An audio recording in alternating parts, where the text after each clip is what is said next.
you're going to be the hardest worker in the room as the leader. Yeah. Yeah. I'm going to need y'all, but I'm going to be in the forefront. Yeah. I'm going to be pulling the rope. I'm not going to be behind you with a whip and saying, hey, get this done so we can achieve. I'm going to be at the forefront of it. It's going to be, and this is our goal. This is not my goal. Yeah. This is what we are going to achieve.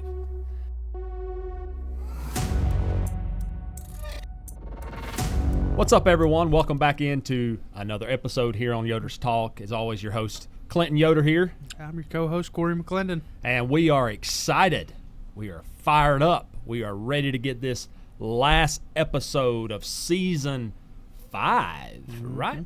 Yes. Yeah. We're recording this the week before Thanksgiving, so keep that in mind. We're going to talk a little about Thanksgiving probably. Probably come up just a little bit. But, guys, we're glad that y'all have stuck with us for 5 seasons already, man. It's been a amazing journey, Corey. Yeah, it's been really cool. And some of the new stuff that's like starting to pop up, a lot of fans on Facebook and stuff like that watching the Would You Rather, or not Would You Rather, good Lord, the Did You Realize series.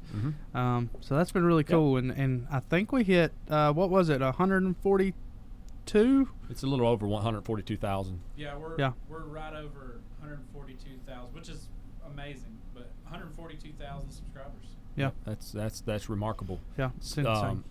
That'd be in a little over 2 years. I think back in 1st of October was when we kicked off. That'd been October of 23.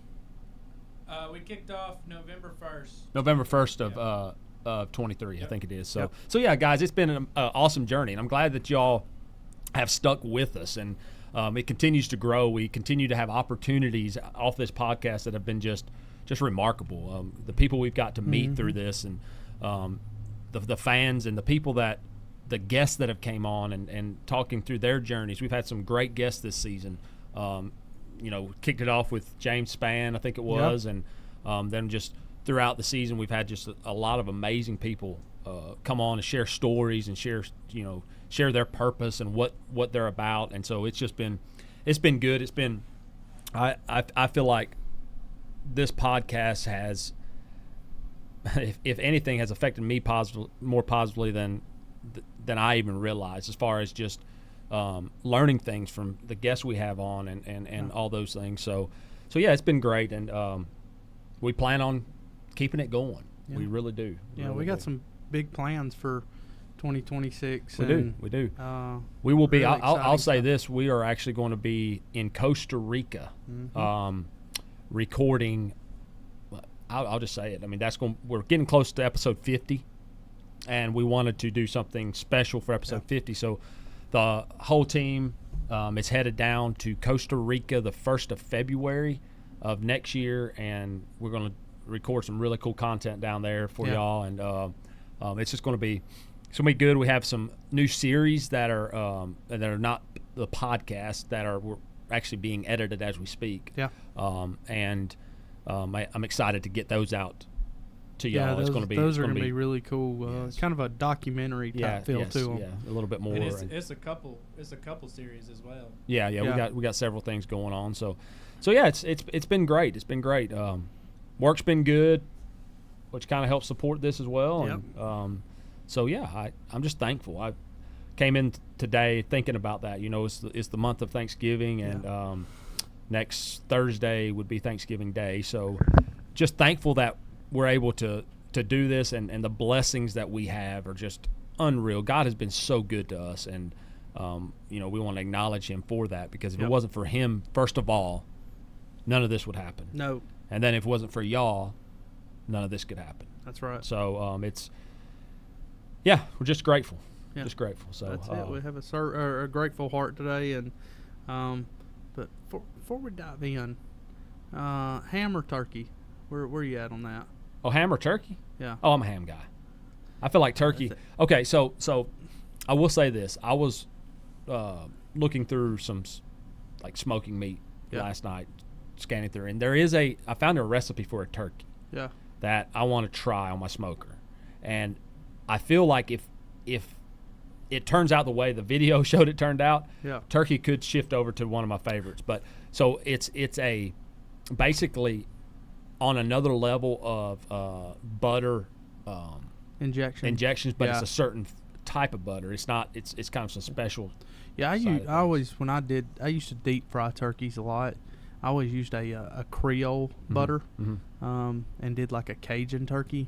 Oh, see, but turkey just is not really my. I like moist meat and that's well, you got it. That's why I like frying them is because it always made it a little bit more moist than say throw it in the oven. Nothing wrong. That's how I ate it growing up. But I think smoking it, like putting it on a smoker, but injecting it. See, a lot of people when they smoke them, they get dry. Yeah. But if you would keep injecting them or keep it, this guy used probably, dude, I don't know how many sticks of butter. I mean, he literally peeled the skin back and stuffed butter under the first layer of skin. And that sounds amazing. Yeah. So I may try that, but I'm a ham guy. Yeah, I'm a ham guy. I will say that when you do eat turkey, the nap after a good turkey meal, dude, there's really none better. But y'all know that turkey actually has like a it's not a sedative, but it's something in the meat that actually makes you sleepy. Tired. Sleepy. Yep. Nothing. I love like the leftovers. Yeah. The next day, like I love taking those like King's Hawaiian rolls that every Thanksgiving table should have, and kind of open them one up, put a little turkey on there, put a little buffalo sauce on it, and a little piece of provolone cheese. What about pie? Pecan pie. Pecan pie. I'm a big pecan guy. So a lot of people talk about pumpkin pie. Well, my wife, she makes. It tastes similar to pumpkin pie, but it's not pumpkin. It's a squash. But it's similar to a pumpkin pie. And man, that squash, it ain't like, it's not like a regular squash. Like yellow squash or nothing like that. I'm not sure. It's a special squash that she gets. But man, them with some, you get some whipped topping or whatever, put on top of that sucker, cup of coffee. But I'm on carnivore for this month, so I have to lay down the pie this year. I decided that I gained like 25 pounds over the last 4 months, and I said it's got to go. That's poor planning. But here's that's it. Like think about it. I should have waited to gain weight till Thanksgiving. That's right. But now I'm gonna be 40 pounds overweight come Thanksgiving if I don't do something about it. It's not that bad. So, as a lifelong person of weight, it's not that bad. It's not that bad.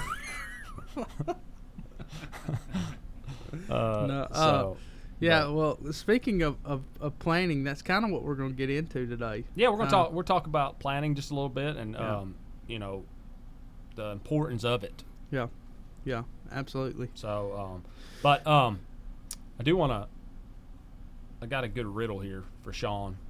Again, I think it's good. I got two of them. I'm gonna throw two of them at him because. Now remember, if you fry his brain, he can't swap. You're right. You're right. I gotta find it now. Where did it go? Oh, there it is. I got you. Yeah. I end every season, but I'm not time. I show up in harvest and in heartbreak. What am I? One more time. I end every season, but I'm not time. I show up in harvest and in heartbreak. What am I? You got me. 100%. Is it love? How does love end every season? I don't know. It's honestly what we're talking about, change. Oh, it's change? Yeah. Yeah. That was it. Kind of went with today's thing, but the one I really wanted to go with you. I get bigger the more you take away. I'm often found in the ground, but I'm not a root and I'm not a stone. What am I? I don't know. It's pretty easy. Say it again. I get bigger the more you take away. I'm often found in the ground, but I'm not a root and I'm not a stone. What am I? A weed? How does a weed get bigger when you take it away? I don't know how that works. I'm lost. JD got it. What you got, JD? It's a hole. It's a hole. Yeah, a hole. A hole. Yep. So, Sean, you are 1 for like 40 Don't judge me. this season.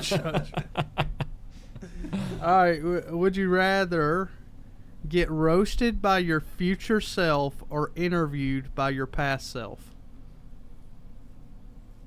I'd rather be interviewed because I got some stories. Interviewed by your past self. Yeah. Like who you were. Yeah, so like past you, like say 8-year-old Clinton gets to interview you now. Or get roasted by like Okay, let me ask you this. 70-year-old. Do I get to well, no. Who's roasting you? like 70-year-old version of yourself. Oh, dude, yeah.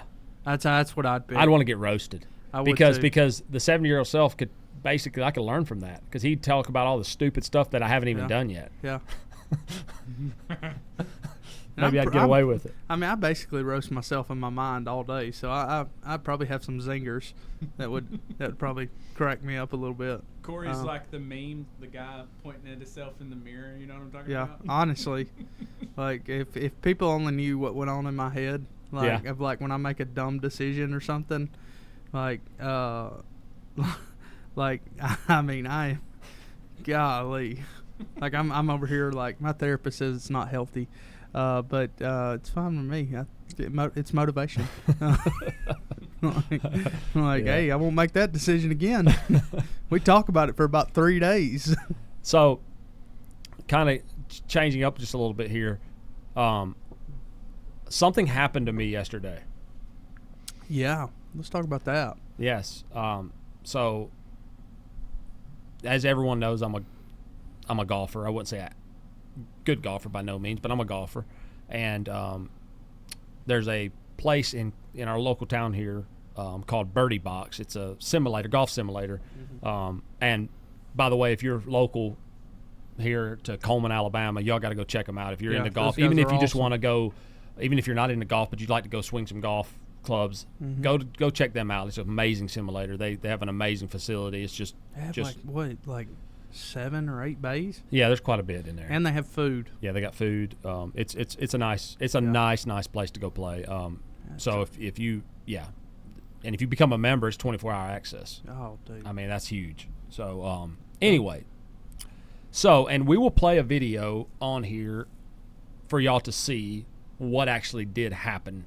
But last night, me and my brother-in-law Lyndon, we were up there. We had a 6 o'clock. You could say tea time, if you want to call it that, at the simulator. So we get up there, and I had it only booked for an hour. But as all you know, you can't really play a whole round of golf in an hour. It just does not work. And so we get up there, and another cool thing about this place, you can actually play your local courses there on the simulator. So, like, we have a tournament that me, you, Corey, Lyndon, and Jeremy are going to play in this Saturday morning at a golf course called Cross Creek here in Coleman. And so we wanted to practice on that particular course. So we were playing there, and it was we booked it for another hour after, so we were going to be there for 2 hours. But anyway, it was about 20 minutes before we left. I'm sitting back there minding my own business behind the simulator. My brother-in-law's up there with his driver, and anyone that knows Lyndon, he can nuke a drive pretty good. I mean, he's a good with his driver. Well, I'm sitting there on my phone on this chair behind him, and he goes and swings. And as you can check out the video here, as you see, he swings, and that ball hits something. Well, first of all, he bladed it, so that kept it low on the ground. For anyone that don't know what bladed is, it doesn't get no burner. Yeah, it doesn't get no air. So, and it hit something at the bottom of the simulator. The ball did. Yeah. And it did a complete turnaround, and out of nowhere, this ball, I really would love to know the speed, but as you can see, was moving. Yeah. And it caught me right on the side of the knee. Right on the side of the knee. I will say, top 5 most pain I've ever been in. Yeah. Maybe top 3. Yeah. The worst ever was when I dislocated my kneecap, which is another knee injury. Anybody that has knee injuries knows that the knee is it the same knee? No, it's the opposite knee. Oh, well then, at least they're balanced now. Yeah, that's true. But guys, it was insanely painful. But y'all can laugh at it. It's funny now afterwards. I'm hoping that I can actually play in that tournament. But you'll be fine. But we'll try to. Yeah. Lyndon, and this is not Birdie Box's fault. This is Lyndon needs to hit a better drive. Oh yeah, no, that has nothing to do with Birdie Box. Yeah. This was 100% just a freak thing that happened, and it was just a bad shot on Lyndon's part. But as you know, a golf ball, when you get a good drive, I mean they're 140. Oh yeah, 150 and they're mile not an hour. soft. No, they're not soft. No, I mean it ricocheted off my knee, and well, I mean you can see on the video it went across the room probably another 30, 40 feet and hit the wall. So you can imagine the amount of speed. I'm talking just. Yeah. Anyway, I'll leave it at that. But y'all check it out. Laugh at me. It's okay. I don't care. It's fine. Hilarious. So, but I won't be able to perform at a high level, Corey, Saturday. Oh, you'll be fine. You'll be fine. As long as you can hit some long putts, you'll be fine. Yeah. Well, that won't happen. But anyway. Well, all right, man. Well, let's dive into the content type side of it today. We're going to talk a little bit about. We're getting to the end of the year, right? So. This is the time that you kind of want to start, or we're doing what we're doing right now is going into end of the year strategic meetings for the next year, planning kind of things like that. One thing that I'll say is, we've done this. This is probably the fourth. It's a fourth year we've done it, yes. And we just keep getting better at it. Yep. And I know the first year was kind of like, hey, we're just kind of doing this to kind of do it. And then, and so, but I want to explain what we do a little bit. Yeah. So what it is basically, what we're trying to get at is you come to the end of a season in life, and for us, you could say the end of a year is the end of a season, and a lot of times what happens when you get to the end of something like that, if you don't stop for a moment and say, okay, what's next? And you just start going with the flow. What happens then, and this is in your personal life and in business and whatever the case is, what happens most times is we tend to become so what's a good word? We become just complacent, yes. Yeah. We become just kind of going with the flow. And 6 months goes by, and you realize that you kind of just wasted 6 months. Yeah. There was no plan. There was nothing to. There was no target. Yeah. Benjamin Franklin says it best. He says, "Failing to plan is planning to fail." Yeah. Well, like I think of it like this: like leaders don't drift; they decide. Yes. Right. That's correct. Yes. You can get lucky every now and then. I mean, here's the deal: you get out in the middle of an ocean and you start drifting. You might hit an island out of luck, but very likely you won't. Yeah. Very likely you're just going to be stuck out there. Yes. And that's why, like, we feel like our team, you don't stumble into success. You have to plan for it. You have to prepare for it. And you have to align behind it. Absolutely. And there has to be, when you come up with plans, you have to understand that there has to be a target at the end. It's about clarity. It's about, it's really not even about controlling, because the fact is you can't control every detail of your life. You don't know what's going to happen. But what you can do is you can bring clarity to your team and help everybody be on the same page. And it's kind of like this. You may not hit the bullseye, but I bet you'll be on paper. Talking about anybody that target practice don't know what I mean by that is, at least you'll be close to the bullseye. And every now and then you get lucky and hit it. Well, that's what I was saying. Like, the old saying, aim small, miss small. Mm-hmm. Yes. You aim for a shirt button, that's why I tell, like, all the pitchers I coach, like, and stuff. Like, we say, hey, don't aim for the catcher, or don't aim for the plate. Aim for the lace on the catcher's mitt. Mm-hmm. Mm-hmm. So in the same way in business, like, hey, if you're trying to get somewhere, find a very, very measurable thing to hit, and then you may not, hit the exact thing, but you'll be a lot closer than you just saying, hey, we're just going to go into the year and just see what it holds for us. Right, absolutely. It's going a little bit more biblical with it. I think Scripture talks a lot about planning and being prepared and understanding that there is, I think it's Proverbs talks about it all the time, but there's a verse in Proverbs 16:9 says,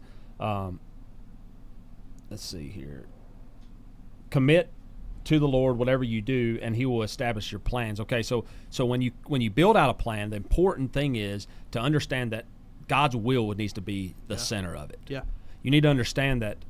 I always say this: spend some time fasting and praying that God's will would be in your plan for 2026, and that because a lot of times we get a little selfish in our planning at times, and we focus on only us. Mm-hmm. And I think we need to be very careful that we don't leave God out of our plan. Yeah. Leave God out of the planning. He's the only one that knows the future. Yes. Yeah. So why would you not invite Him into the plans? Absolutely. That you have? Mm-hmm. I think a lot of times in my head, like what we're trying to do with this, is we're trying to. It almost feels like we're trying to get an inside step into what the next year holds. Yes, right? So, let's just take it back to last year's meetings, right? For Yoder Metal, we weren't focused on growth. Right. Much. It was all about this. 2025 was all about setting ourselves, preparing ourselves, systems and processes and all those things, working out the kinks so that 2026 can be a year of growth. Yeah. Exactly. And that's still the model. And in a way, we prayed a lot about it. If you look back on 2025, I feel like God's hand was directly into that because there was no room, there was no growth. There was a downturn in the economy, and I'm thankful that we didn't set up our plans up for growth. I feel like God. I mean, I know God knew. Yeah. And it was more a year of trials. I mean, it's been a tough year, but it made us better. Oh yeah, and that's what I'm saying is so when you invite God into that, into those meetings and what's setting up your next year, it's like getting that inside step on what it's going to look like. Mm-hmm. So if you lean into that, you're going to be able to have a little bit of edge to know okay, this is what we're going to achieve, and then commit your plans to God. Mm-hmm. But at the end of the day, I think leaders, you have to do this with a purpose, understanding what you're trying to achieve through prayer, through, understanding your industry, and then just kind of having your core people in there to kind of talk about, hey, here's what I see, here's what's going on, here's where I think we could take advantage. Yeah. You could say it like this. Strategic planning is a clear picture of where you're going, why you're going there, and how you're going to get there. Yeah. I know that, and that just symbolizes it a lot. A clear picture of where you're going, why you're going there, and how you're going to get there. That's, if you want to sum it all up, that's really what it is. Yeah. But Corey, let's talk a little bit about in our personal lives, though. We're talking a little bit about business.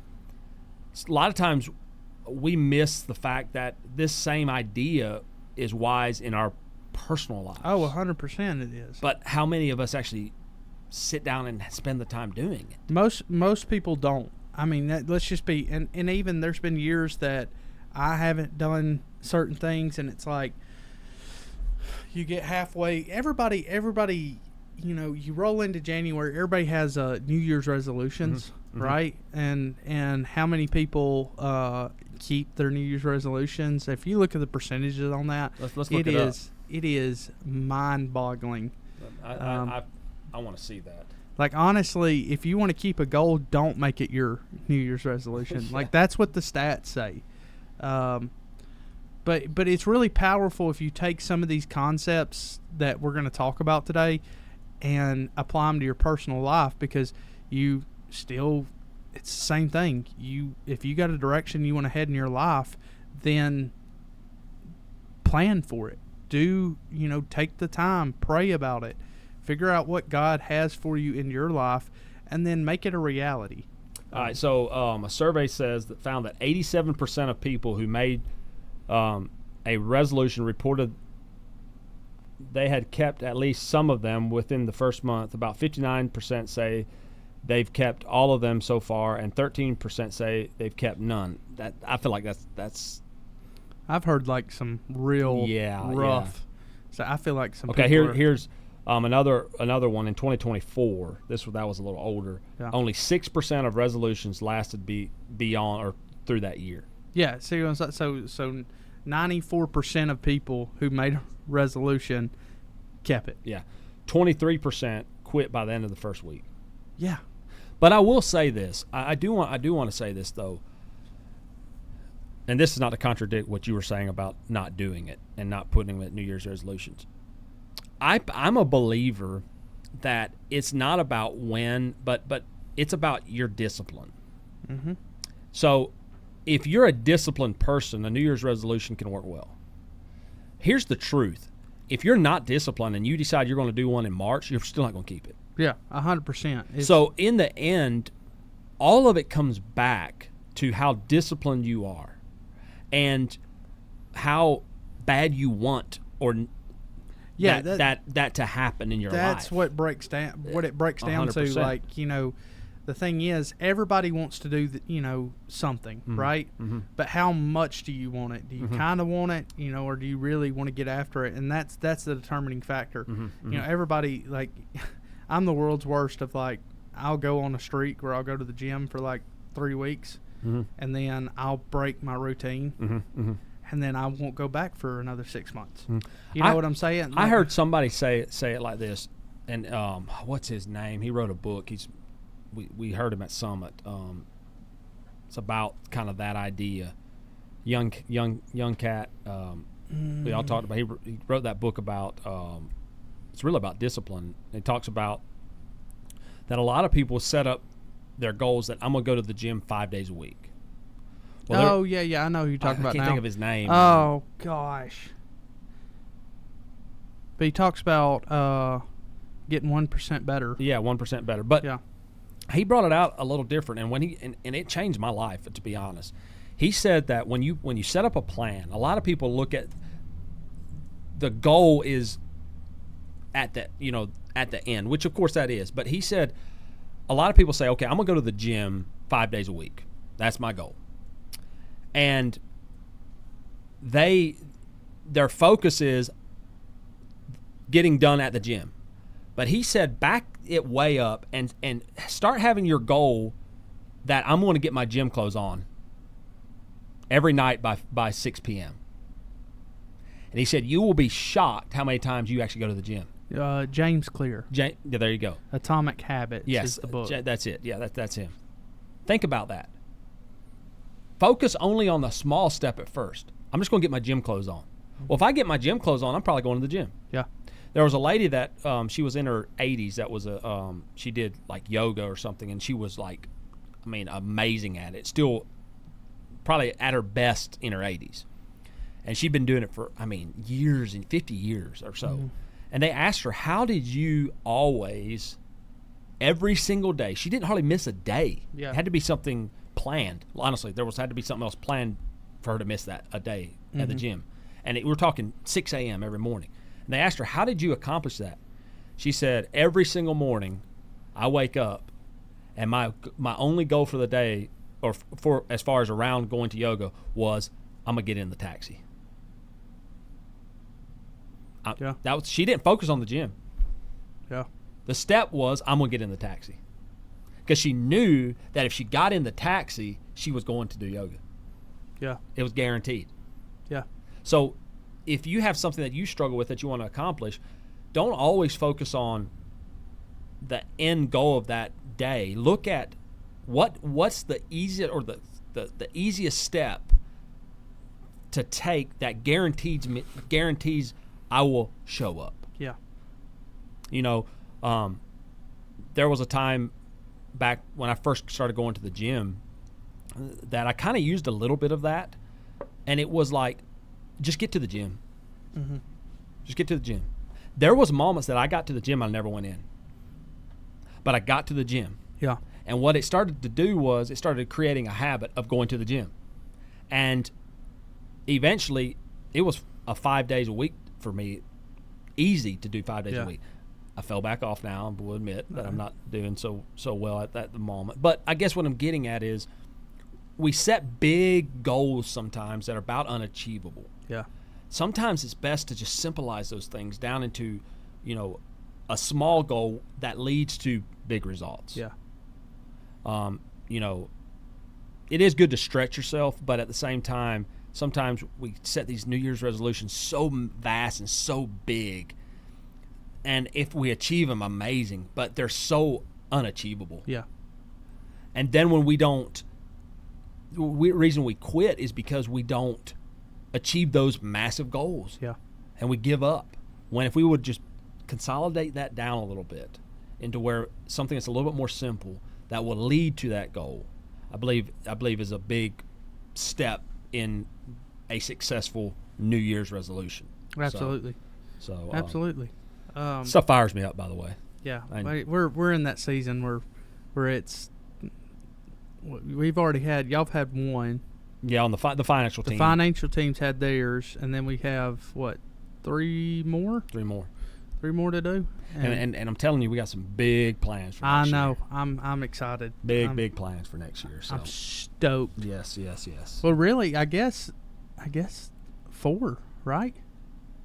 Because podcast kind of got one. Yeah, but that's going to be, of course, later on. Yeah. Our podcast year is from February to February. Yeah. So, but yes. Yeah. So. But, well, I think it's. Do you want to kind of go into kind of how we do it? Yeah. Before we do that, though, let's take a commercial break for one of our sponsors. Out on the course, hydration is the difference between fading and finishing strong. That's why we use StrokesGained hydration. Each stick pack delivers electrolytes and vitamins to fight fatigue and to keep you focused. No sugar crash, just hydration with flavors that make it easy to keep sipping. Watermelon, lemon lime, and a new orange. Fuel your body, sharpen your mind, and play your best game.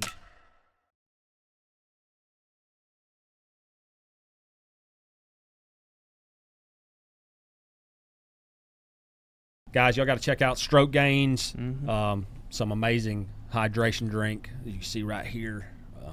I'm drinking on the ball field now. Yeah, we're big fans of it, man. And by the way, Sean, we need to get him back on season 6. Golly, I love Travis. I love Travis. Our bookings are about to open up, so we'll get him back on. Okay. Heck yeah. Good deal. Yeah, my dad's starting to drink it too. Really? Yeah. We went golfing last Saturday. Mm-hmm. And there you go. He pulls him out of a stick. I love it. And it's good stuff. I mean, and it's people don't realize that golf takes more out of you than you think about. You're just walking around hitting a ball here and there, but no, man. By hole 9, you need some hydration. That's why if you're a golfer and you make dumb decisions on hole 11 and onward, it's because you don't have enough hydration. Yeah, your brain can't make the decisions it needs to make. So, putting 25 yards off the green, stuff like that. Yeah, that's a whole nother deal, man. Yeah. So, but let's go into that a little bit. Yeah. So, let's talk how we kind of do it. We've done it a couple different ways. There's people that and we like doing it this way. We've done it this way. We have a little different because we got a space that is kind of away from everything. But a lot of people like to do these meetings off-site. Yes. Just helps focus the team on like, hey, we're not in the day-to-day stuff. Y'all, that's all over there. We're in this meeting and kind of focusing on that. Mm-hmm. Get away from your day-to-day.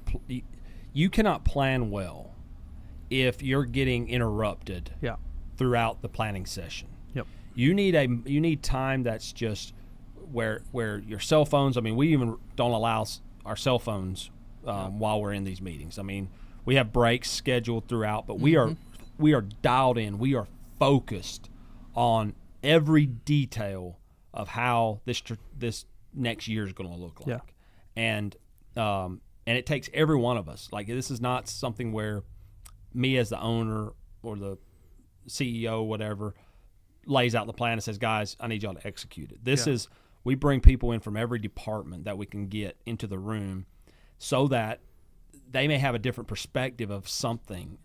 And that's why it's healthy to get away from the operations, because these people that are with you, if they're there, there's going to be people asking them questions. There's going to be people interrupting things. And so it almost lends itself to, like, if you're a small business, I get it. Like we've been there, done that. If you're in a small business, it's almost worth shutting the doors for 6 hours. Yes. And doing this. Yeah, and sometimes you won't get it done in just one day. Yep.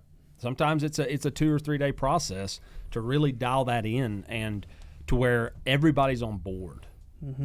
And for us, we're blessed to have kind of a meeting room that's away from everything, like you said. But rent an Airbnb. Rent an Airbnb for 2 or 3 days, and just go out there. I mean, there's people that will they'll leave the country to do this. Yeah. I mean, just remember, it's a very, very vital step in the success of your business. Yeah. I think it's honestly could be one of the most important steps. I agree. For a successful business. We also, like you said, we set rules when we go into this meeting. Absolutely. That's very important. Like and we list out those rules in the meeting. We have a moderator.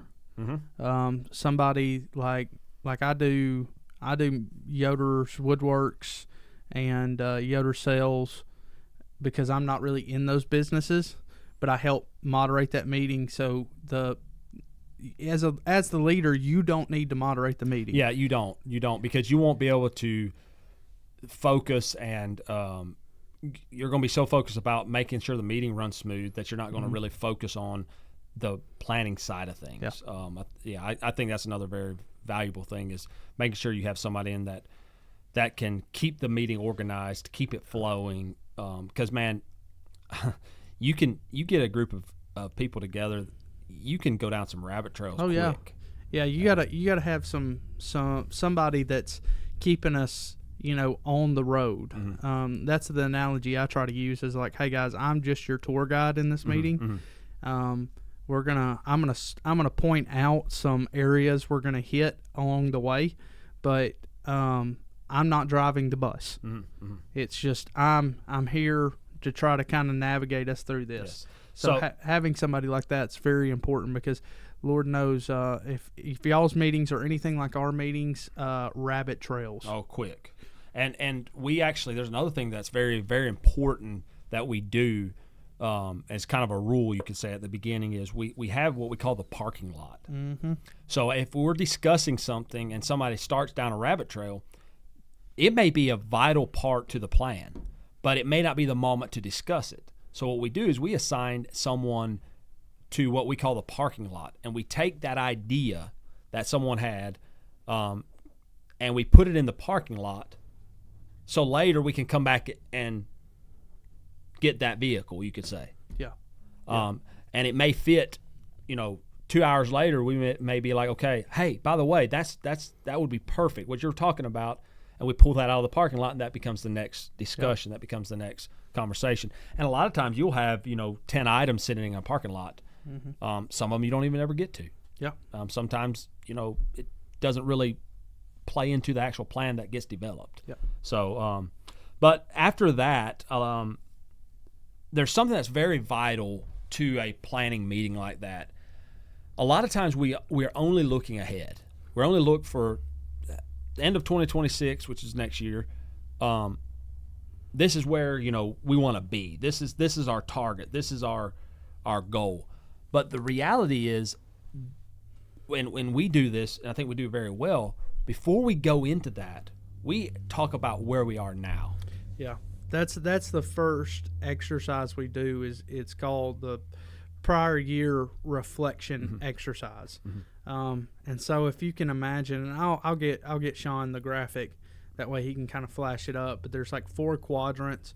There's working, broken, missing, and confused. And so all of these areas, what you do is you kind of take sticky notes and kind of put, hey, this is what's working, this is broken, this is something we're missing, and hey, this is something that it's just confusing that we do, and we need to bring clarity to it. And so you have everybody in the room do that, and what's really, really cool is after everybody gets done, you start going up to the board and you start seeing themes appear. And all of a sudden you can start saying, okay, hey, we've got this situation going here. We've got, this, everybody's saying this is broken. You got some people saying this side is missing, this is missing, and then this is confusing. So it really gives you a good picture from everyone where you ended the prior year. And that's why it's so important to have a mixture of people in that room from every department, so that they're seeing things that are missing. And the reason we do that is because there's sometimes things that have to be fixed, that things that are broken, things that are missing, things that are confusing before the next year's plan can really go into effect. Or you could say that we bring those to light, and when we start to actually getting into that plan, we'll see those things and be like, well, there's no way this happens if that remains broken. So that's got to get fixed. And then we'll go into how do we fix that. So, I believe this, the first 5 years of doing strategic planning for a business, you're going to run into a lot of things that are going to need to be fixed to execute. I believe over time, though, that'll may become less and less. So that's why I say your first 3 to 5 years, you may need 3 days to really get the plan laid out, because you may be working on not only the plan, but you may be working on things that, like I said, things that are broken, things that need to be fixed and worked on. So so it's very important that we talk about where we are now. Yep. And before we move on into the next that's phase. 100% right. So then and Corey, you can stop me if I get off you're fine. kilter here. I think I got this laid out fairly well in my mind. Then we talk about, okay, now that that's happened, and there's more details. We could go into, every phase of this, but then we'd be here for 5 hours. The next is target. What we want to achieve now. And now that we went through what ain't working, we look at, some people will have a 12-month target, some will have 3 years. They'll talk about their long-term vision. What does winning mean? Like you kind of set up what if we when we get back into this room next year, what do we want to have achieved? Yeah, we say it like the next step would be called like brainstorming our desired future. And so what we do is we basically say, hey, where do we want our business to be in the next 12 months? You could say the North Star. Yeah. What is our North Star?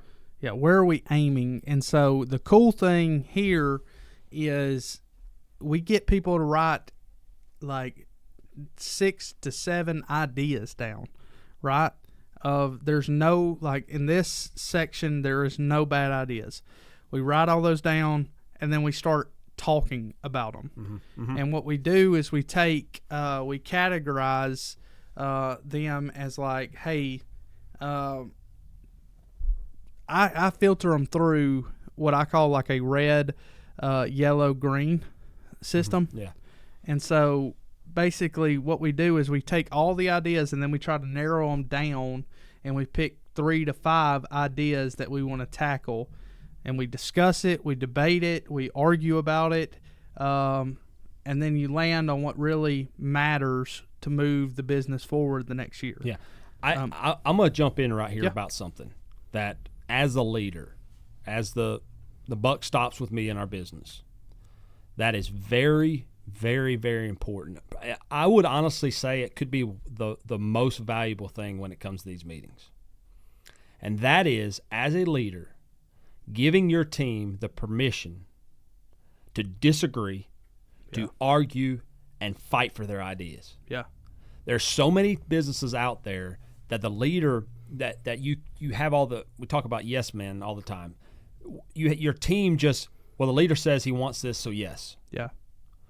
We have created this culture that if Corey disagrees and sees a bug in my idea, he is required to call it out. Yeah. It's not optional. It's not, yes, at the end of the day, there comes a time where I have to finally say, okay, we're going to go this route. Yeah. Because you got 5 people disagreeing, and you finally have to get down to. Yeah, you got to put a stamp on it. Right. But until that happens, you give your team the right to tell you that's a stupid idea. Yeah. And here's why. I'm big about, I don't like when people just tell me it's a stupid idea. I want to understand why it's stupid. Yeah. But make sure that your team has permission to argue with you. And we call it constructive arguing. Yeah. Yeah. I mean, I love it. I love getting in a room. We have some. It's fun. Yeah, you would if you were a fly on the wall, you'd be like, dude, how do these people even work together? Yeah. Well, it comes out of a deep seated trust. Like, so, but also, like, you do a good job, and this is what I would encourage other leaders. This is something that you need to kind of address in the front of the meeting of like, hey guys, I want y'all to understand that I'm taking the CEO hat off and sitting it over here for a little bit. I'm a team member. If you don't like my ideas, say you don't like my ideas. Absolutely. We're all on in this meeting. We're all on the same the playing field, and we're trying to get to the best solution. Yes. So, if you see a flaw, say it. And that's the good thing about it is, like, I love that. It's just fun to me to see people kind of debate back and forth of like, hey, but what happens is you start hammering down on an idea, and you may take a chip off of an idea and go like, that's good, but it doesn't necessarily work. What about this? And then you start coming up with solutions. And that's what this whole section right here is about figuring out, okay, we've got all these ideas, but how do they all work together? Absolutely. How do they fit? And it's really a lot of hands-on. Let's just talk about it. Let's argue. Let's do what we need to do. So once you get your North Star. Yep. So now we all have came to the agreement, and there's always, sometimes it's 2 or 3 things. Yeah. Right. But we all in the agreement that that's where we want to be. That's where our goal. Now we start basically saying, okay, how does that happen? How do we achieve? How do we get there? How do we make so when we come back in this meeting and at the end of 2026, we can say, hey, we achieved? Yeah. That is kind of the next grind out session. And this is probably the hardest. This is probably the longest. It's probably where you spend most of your time, because you really go into it step by step, and you really don't know how many steps it's going to take to get there. But it's very vital. It's really, now you're planning. Now you're actually planning. And you really need some, you could say, benchmarks along the way. If you just say, I want to grow our business $1 million in 2026, and you just saying, well, how we're going to do that? Well, we're just going to sell more. Yeah. I will bet that $1 million that you probably won't grow $1 million. Yeah. You need benchmarks. You need, okay, actionable steps. By March 1st, we need to be here. Yeah. And if we're not there, we need to understand why we're not. Yeah. It needs to be measurable. It needs to be actionable. Like, and that those are the things, and you really have to, like, grind it out. Like you have to think of these meetings not as just a regular meeting. This is like this is making a sculpture. Like we are gonna chisel all these ideas out into something great for 2026, and so it is very taxing. Oh, absolutely. Like usually all of us are pretty mind numb after it, but it's worth it. And I'll kind of make so we can understand what benchmarks. What I'm talking about benchmarks here is, so the North Star is what must be true by December 31st of next year. Okay, so that's your North Star. That's, this has to happen overall. This is the big picture. Okay, then you go into your next benchmark is a quarterly benchmark. So what must I accomplish in the next 90 days? So now we say by, March the 30th, is it 31st? Is it 30 or 31 days in March? I never can remember. But anyway, regardless, April 1st, there you go. What must be true or what must be accomplished by then? Will you reach your ultimate goal? No, because you're only 30 days, you're only 90 days in, right? Then you take another step, monthly priorities. What moves the needle this month?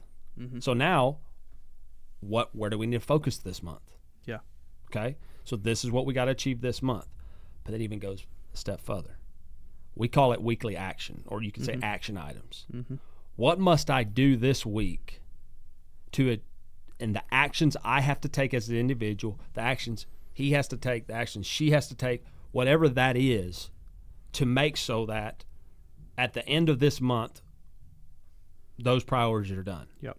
Which leads into the quarter is done. Which leads into, so that's what we're referring to about benchmarks is it doesn't just go with, okay, this is our plan for the year. Now let's go try to make it happen. There has to be, focused strategy into different benchmarks to achieve said goal. Yeah. And having, clearly defining what that North Star is, making a statement that has a measurable in it, is a rallying point. So like saying something you got like a kind of a, share one. Yeah, so like just an example, by December 2025, we'll launch our a new location in X city, resulting in $1.5 million increase in revenue, right? So it's you got to buy a date. We will create or do this resulting in this. So the resulting in this is the measurable, right? So we've got hey, I'm going to put a date on it. Hey, we're going to have it by this date. We're going to create or do. This is where we're talking about those actionable steps. And then resulting in the measurable, right? And I do encourage you, please, please, please, please, if you don't hear nothing else, make it a measurable goal. If it's not measurable, it will not happen. You're absolutely right. You can't just say, hey, we're going to increase sales. Okay, well, if you sell $1 more than you did last year, hey, you hit your goal. Well, is that $1 really moving the needle? Right. Hey, we want to increase sales by 15%.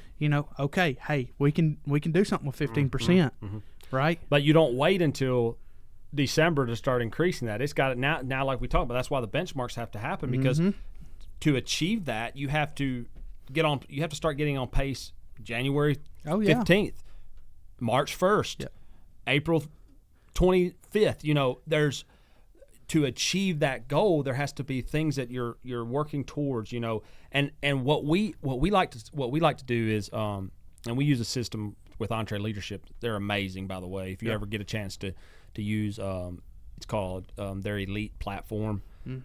It's very reasonable, and it really helps you with setting up those goals. So if they're not sponsored, we have no ties to them as far as that. I'm just telling you.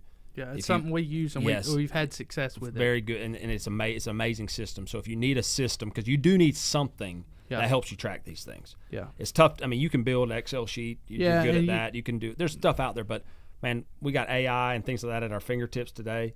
Man, I'm telling you, there's systems out there that are amazing to help you achieve these things. But on the system we use, talking about measurables and the KPI and the things that you're tracking, is they call it red, yellow, green. Mm-hmm. So when we get to and we haven't really talked about that, but when we have like meetings set up to see where we are. We meet every week, meet every 2 weeks, every quarter, so forth. And there's people that are tied to these certain actions, you could say, and they have to give us the rating. Are we green? Meaning we are on track. Yeah. To achieve said goal. Are we yellow or are we red? Yeah. Now, I will tell you that most people think this may be crazy, but the healthy place is actually yellow. Yeah. Because what yellow means is you've set a big enough goal to stretch you. Mm-hmm.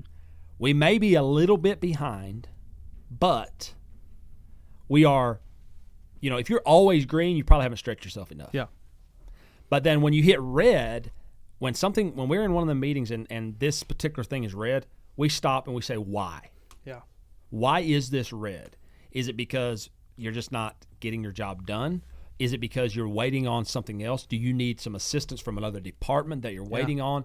You're having these conversations because sometimes it is that. Sometimes it's, well, I've been waiting on the financial department to give me this information so that I can move forward in it. Okay, well, now we got to talk to the financial department and say, why did that not happen? So having measurables to, red, yellow, green kind of can help you stay on course. Yeah. And those are defining objections. Objectives. Objectives, sorry. Defining objectives. Yeah. Really, it's kind of bench points. Yeah. Benchmarks. That's what it is. And so that's kind of, let's just dive into that because that's kind of what's next. Mm-hmm, mm-hmm. Once you create that, hey, here's our statement for the year, that's when you start going into the how. How are we going to get this done? Mm-hmm, mm-hmm. And so you start knocking those out. Like, okay, if we're going to increase our revenue by 15%, then what needs to take place mm-hmm. for us to get there? So that's centered. That a lot of times that's centered around the statement, the middle part of that statement of like, hey, by date we will create or do this. That's going to be centered around that. Let's say that we're going to start a new location. Yep. That's a good. I think that's a good great example. Good example. So, what has to happen to start a new location? If you wait to December to start your new location, you're not going to grow 15%. No. So there has to be steps started January 1st yep. of that said year. It may be, okay, we need to go to that city and start looking for the location. Yeah. That's a step. And then you could say, once we find said location, we need to get a lease signed. Yep. Okay. Then it may be we need to hire staff. We need to hire staff. Yep. Then it may be that we need to. It goes all the way down to we got to get electric hooked up. Yeah. We're talking. It goes down into details. It's very comprehensive. Yes. Like, and that's the cool thing. So you come up with all these objectives to do, and that just gets hammered out as you're going through these meetings of like, okay, what does it look like? And there's going to be kind of like, your main categories, and then there's going to be subcategories mm-hmm. to these steps and things like that. But then my favorite part is once you figure out all these objectives, you start putting names to them. Yes, we call them ringable necks. That's right, ringable necks. That's my favorite part of the meetings is then you have, these people that have been in meetings for 4 to 5, 6 hours, and then you got to start, all right, who does this mm-hmm. and mm-hmm. who does that? Mm-hmm. And it's kind of cool seeing like you'll have people be like, hey, I got that one. Mm-hmm. That's mine. And make sure that it fits into their role. Yeah, try to fit it into their role and into their departments and things like that, because to me, I've seen it flow better when you mm-hmm. do that. And so remember I said, when we meet again, they have to say we're red, yellow, green. That is the person. It's the ringable neck that has to present where they stand on this said action item, you could say, the thing that lease the building. Yeah. Doesn't get mean the that lease signed. Doesn't mean that ringable neck does all the work. No, it does not. They're just they're overseeing it and making sure that by this date that happens. Yep. They're assigned to that task. If I assign you to get a lease on this new building, I'm going to have to be the one to sign the lease. Yeah. My so signature's I'm going to have to be involved. Much. So he's going to have to be like, hey, I got the building, got the details all worked out. We need to meet over there at said date to sign the lease. When does it work for you? Yeah. So that's just an example of you're not doing it all yourself. There's things where the team members around you rally and help out. And what's so beautiful about that, when you have those meetings, I've seen this happen time and time and time again. If there's a certain person that is struggling a little in an area to achieve, and it's kind of holding everybody back, but said this person just knocked his things out of the park, you'll see, and this because of healthy culture and a healthy team, you'll see them people that have achieved their goals start to rally around this individual and help them push forward. There's another side to this, that if this person is always, always, always behind, they will get called out. You don't need to be the guy that's always, always, always in the red. Yeah. If you are, you'll probably get that pulled from you, and you might eventually not even you may get help to be employed elsewhere. Yep. It's just it's a thing that, like, hey, look, we're going somewhere, and we want to hit this goal, and the train is leaving the station. If you don't get on, then the train is leaving the station. That's on you. And when the train leaves and you're not on, you'll have to wait for the next train, and it won't be on ours. Yeah, 100%. That's kind of the idea. But if you do these things, I'm telling you, if you do these things, you're going to be in such a better position than just saying, hey, we're just going to take it as it comes type situation. You're putting things in order for the next year. And then what comes after that is everybody starts getting a little fired up about it too. I like that side of it. Once you start getting out of the meetings and, okay, hey, we got where we're going. Let's, there's sometimes there's times where people will be like, well, I can't wait for the next year. Dude, forget that. Let's start working. Like, let's start. If we know now, if we have our meeting December 1, and we've got where we're going for the next year, and we've got actionable steps to take now, let's go, baby. Let's get after it. And so it's almost like you start feeling like, a horse that's getting pulled back. The team starts to like, all right, hey, let's go. And so outside of that, like when you start bringing in the rest of the team to that, talk a little bit about that side of it, because everybody knows this. There's nothing that will take the sails out of the wind out of the sails of a leader like him being really, really fired up about an idea, and he goes back to his team, and he's almost got to like motivate them to do it. So talk a little bit about like, hey, how do we, get the rest of the team rallied around this? Well, and that's a great point, because not everybody's in that meeting. Yeah. Right. I mean, you try to bring every bit of value you can in, and I mean, we're all the way down to I like to even bring maintenance in. Maintenance plays a role in stuff like that. So I believe that a lot of that comes down to the vision and symbolizing symbolizing the North Star for the team. If I go to present it to my team and it's this confusing, you could say, destination, it's going to be hard for your team to get on board. It just is. So when you present it to the whole team, make sure that it's something that's the way you explain it is achievable. And another very, very important thing is the mission behind it. Yeah. What is big? If we achieve this, what else for the kingdom of God, because that's where we focus, can we achieve? Mm-hmm. So having a mission, because we all have, as a company, if you don't have a mission statement, you need to get one. Mm-hmm. We then take that strategic plan and say, if we achieve this, the mission that we've talked about for 5 years, that we've been doing, that we've achieved, and the success in that mission that everybody's been a part of, look what we can achieve. And you start with that side of it. Make it bigger than just the business. Yeah. When we're presenting it to the team.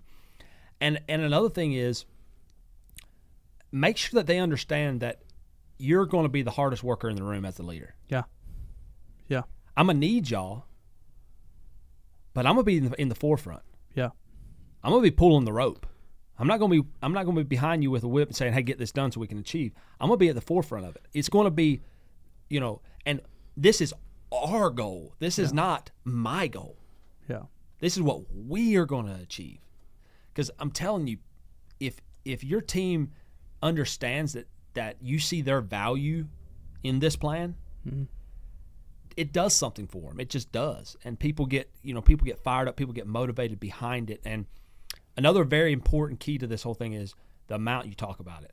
Yeah. You need to communicate it and communicate it. And you need to get to a point that when you walk into a room, your team's like, dude, we know we get it. Before you even say a word, they know that you're fixing to say, hey, remember, this is our goal. Let's get it. Yeah. Yeah, especially the first quarter, man. Oh, you need absolutely. to talk about it until you're sick of hearing it come out of your mouth. Yes, absolutely. And there's also a step in this whole thing to keep your team motivated. Is we didn't really talk about it. We've said about the benchmarks, but the side of reviewing your strategic plan. Yeah. It needs to be an every single week thing. Mm-hmm. We need, I always say you cover the surface of it weekly. Monthly, you need to be a little bit deeper. I mean, into, okay, where are we actually at? Mm-hmm. And then quarterly is because there's moments where your plan has to just turn 5 degrees. You got to tweak it just a little bit because of, again, that unforeseen thing that happened. It could be market related. It could be price increase related. It could be turnover related. Yeah, it could be so much related to that. So make sure that you have meetings and you're talking about it all the time. And I believe if they see that you're 100% focused and that is where you believe the company should go, and all the other key leaders mm-hmm. that are in the meeting, they also are 100% unified. What that does is it brings everybody more together. What I love hearing is like, because everybody knows, like, you come up with a plan and everything, and everybody's focused on the plan. Other ideas are going to come up through the year, right? Oh, and I do. What I love is hearing an idea get shot down because it's polar opposite from our strategic plan. Yes. So what I mean by that is somebody being like, well, I think we need to go do this or do that, and a leader pops up and says, hey, look, like, I think that's a great idea, but that's kind of so far away from our strategic plan that we don't need to focus on it this year. You could say that every single thing that you do needs to move the needle forward for your strategic plan. Yep. Ask yourself the question when you're in, there's an idea that comes up. All right, and ask it to the team. Like, say you're in a meeting and someone's like, hey, man, again, we're using that we're starting a new location and growing 15%. That's kind of what our idea was. But let's say someone's like, hey, man, I think we need to start making this new product. And you're like, and it has really no ties to that new location and to that 15% growth. It's just, you just ask the question, well, does that help us get closer to our strategic plan? If the answer is no, then you're like, parking lot. Yeah. But that may be a great idea, but that might be a good idea for 2027. Yeah, 100%. And that's the beauty of it, is because here's the thing, like, when depending on the size of your organization, that's gonna happen. Mm-hmm. Having something of it's a great way to do it, of saying, does this move the needle forward on our strategic plan? And this is, like, we've talking a lot about business, but you can do this in your personal life too. There's tons of people that do this, and like like I know of some people that him and his wife, they rent a hotel room for a day or so, and they go through a plan together of what their gear is going to look like. You know, kids, what that's going to look like. You know, sports, everything, and so, to be honest, like I want to rent a hotel room so I can like stay in there without my kids for. I will tell days. you this, that a lot of people if you would understand that, if you start in your personal life doing this, it'll change your life more than you ever can imagine. It's kind of like budgeting. Yeah. You know, people that don't budget look at people that budget and are like, why do you do that? That just takes time. Yeah. I was that guy. When I started budgeting my personal finances, all of a sudden, I don't feel bad when I spend money here because it's planned. All of a sudden, how did I get a little bit of money in savings? I'm not making any more than I did, but all of a sudden I got money in savings. Yeah. You know, now I don't. If I don't have a budget, I get anxiety. So it's kind of the same thing with your planning, and you know, you could say, well, I'll give you one of our plans. Like I have, but where my property is, we have like 13 acres, and we want to get a fence up this year. That's one of our goals in 2026 is to build a fence. Well, that's not cheap. So now, you know, the you could say the North Star is by December 31st have a fence. Yeah. Well, how does that happen? Well, you got to start first by getting a quote. I got to know what it's going to cost me, or what are my options? Like what type of fence do we want? You know, then getting the quote. Then we got to clear the hedges where the fences are going to go. Okay, well that's going to take. It's the same principles. Yeah. And if I lay a plan out and I start to execute these things, and I check in every month and say, hey, we're yellow, we're behind, and there's financial things. So now we also got to play with the budget over here and say, okay, so this is going to cost this is going to cost that, so we got to stick this back. But if you do that, guess what happens? December 31st, there's a fence. Yeah. Are you putting a high fence up? Nah, I should. Come on now. Yeah, put some big bucks in there. That's it. Yeah. So no, but it just goes back to like you can do these things. Basically, look, the next year's coming. There's nothing you can do about it.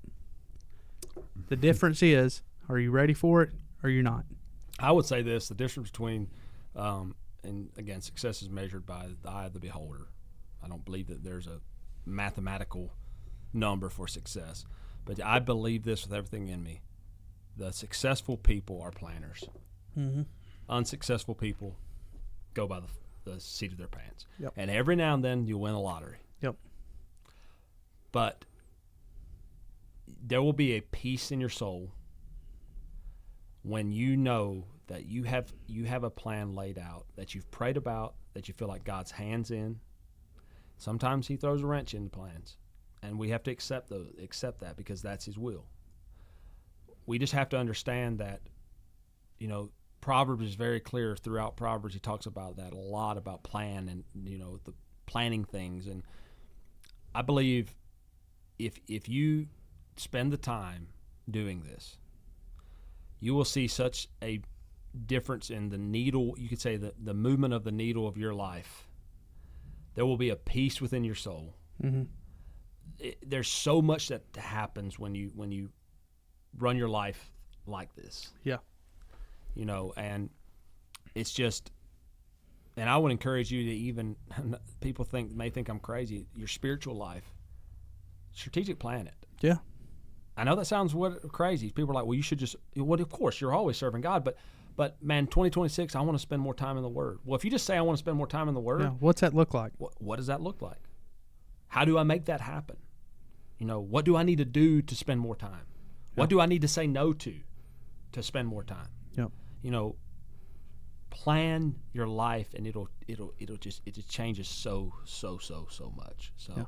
But let's take a moment here from another sponsor of ours, the Farmhouse Coffee. You know, Corey, there's something special about starting the day with a good cup of coffee. Absolutely, Clinton. And around here, there's only one place that does it right. Farmhouse Coffee. That's right. Farmhouse Coffee isn't just a coffee trailer. It's an experience. Their slogan says it all.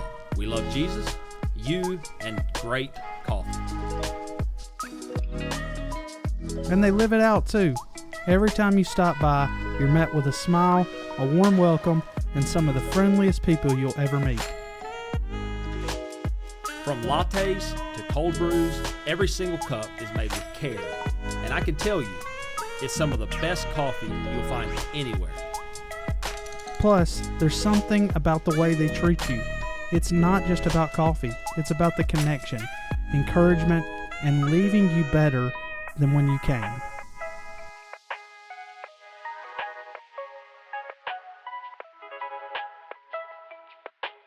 So wondering where to find them? It's easy. Just check out Farmhouse Coffee on Facebook to see where they're parked today. Exactly. Whether you're on your way to work, meeting up with a friend, or just need that little boost to get through the day, Farmhouse Coffee is the stop you'll be glad you made. Farmhouse Coffee, brewed fresh, served with purpose. So yeah, welcome back. Farmhouse Coffee, we talk about them all the time. Excellent. Check them out. Local coffee truck here in Coleman, Alabama, West Point, Alabama. You can find where they're going to be parked by checking out their Facebook page. Yep. The Farmhouse Coffee, right there. They're amazing. They're amazing. That's what keeps us going. Absolutely.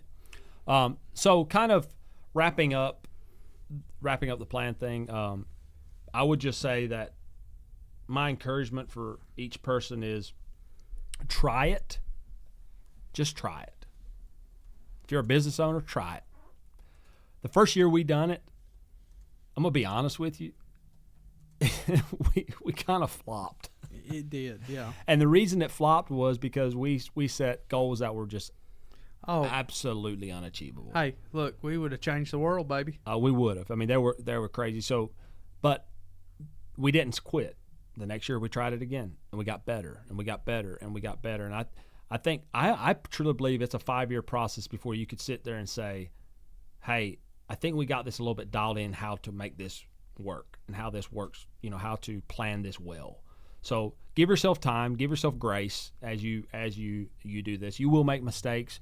You won't achieve every goal that you ever set. But I know for a fact that if you don't set a goal, you won't achieve it either. Yeah, it's like there's this one guy.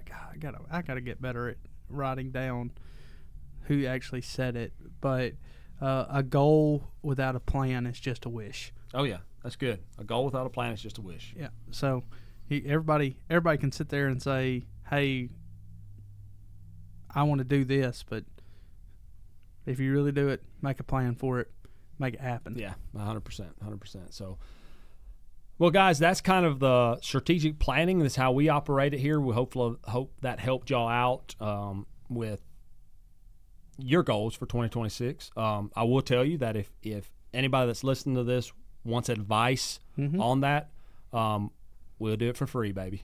We're not here to. I'd love to sit down with if you want to sit down with either one of us at any time and talk through it and kind of get a little bit better understanding of it. We'll show you our notes. We'll show you every detail of it, and we'd love to help you out in any way we can, because the success we've had with it, and we know the success that you can have with it as well. Yeah. So, and I have fun when I get to moderate them. Yeah, it's a lot of fun. It's a lot of fun. Yeah, yep. So, but hey, guys, end of the season. Yeah. Yeah, another season coming to an end. Coming to an end. No, we're. I'll be honest, Corey.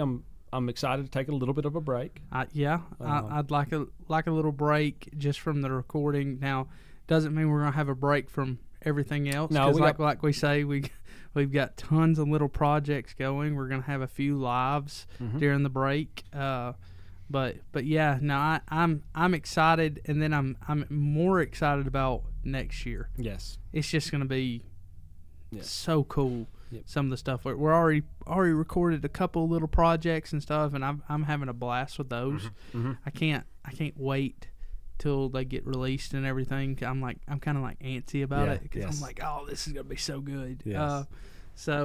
But man, this season has been really, really cool. starting off with James Spann, and then it just seemed like we just had really cool guests all the time. And, last week having Micah back in studio that was awesome.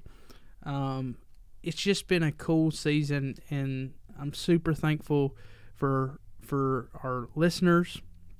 Like, you guys, y'all do more for us than you probably know. Mm-hmm. Just a like or a comment or, somebody, saying something, about, hey, I've had a couple people come up to me and say, hey, man, I watched your stuff, and it really made an impact. And that means the world to me. Absolutely. Even team members, people I have relationships with, things like that. That means a lot. Absolutely. And if, sometimes I don't know what to say because we're still kind of surprised by all this. And it's I don't want to say it's weird, but it's like we constantly slip back into that thing of like, hey, we're just two rednecks from Alabama. Like, but we appreciate that stuff. It keeps us going, and I'm appreciative of the team. We've been handling a lot of different roles and stuff, and still doing this. Like, you're running 2 companies. Sean's doing a lot of marketing. JD's got all kinds of little things going on, and Conrad does a great job of kind of helping us out. And so the team all around the podcast has just been it's been a really cool season, and I'm just thankful for you guys that absolutely that we get to do this. And but yeah, it's thank y'all, Sean, JD, y'all are in here, just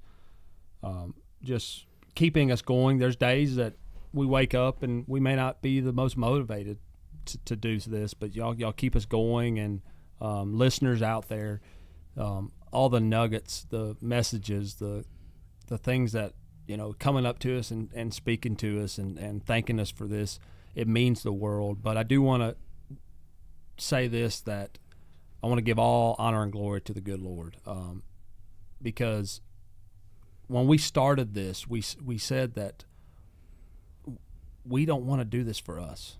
This has to be done. This has to be about Jesus and about Him. And so my request to the listeners out there is, pray for us. Pray for me and Corey, for Sean, and for the whole team, JD and everybody here, that we can be used of God in mighty ways, whether it's talking through this microphone that's in front of me, going out, doing a live. We have a live coming up out at the Coleman Christmas Kringle Market, or the market, Christmas market up there on December 5th. Pray for us that we can, share Jesus to everyone we meet. Mm-hmm. Be bold for Jesus through this podcast, and that He can receive all honor and glory. That lives can be changed for the kingdom of God, and it not to be about me and Corey and what the benefits are for us. Yeah. Yes, it is amazing to get that comment and say thank you, and people telling us, keep it up, and we love what you are doing, and all this and that. But at the same time, we don't want to miss the fact of who's really behind this, and that's the good Lord. 100%, and that's something that that all, like, it's very easy to lose at times. It is, yes. But we work very hard to sit there and say, hey, that's our motivation. Mm-hmm. And also our wives put up with a lot too. They do. The amount of times my wife watches this podcast and and listens to it and gives me little tips on how to do things better, and puts up with me. She takes care when we go do these lives and stuff. She's got the boys to take care of. Yes. And golly, that's a job in itself. Yeah. It sounds like I hate my kids. I love my kids to death. They're just boys, and they smell. But another thing I would like to say too is that, man, if you would love to be a guest on our show, just reach out to Sean by email. Be an honor we're not saying that we can get everybody on. There's times we have to decline people just because we were booked, but we are looking to start. We already have a few things booked for season 6, but yeah, we would be an honor. If you started a business and you want to share the struggles and what you've learned, and if you're a leader of a church, it really doesn't matter. I mean, if you're just a high school kid that wants to come on and have a cool conversation, we'd love to talk to y'all. Yeah. Reach out to us, and we'll see what we can do. See if we can get y'all on the podcast. And another thing too is if you want us to come out and set up as a live at a school, at a church, or at an event, reach out to us. We love to do that. We love to sit down and actually speak to y'all face to face. It's a lot of fun for us. So anything like that, just reach out. If you got an idea and you want us to be a part of it, throw it at us. Absolutely.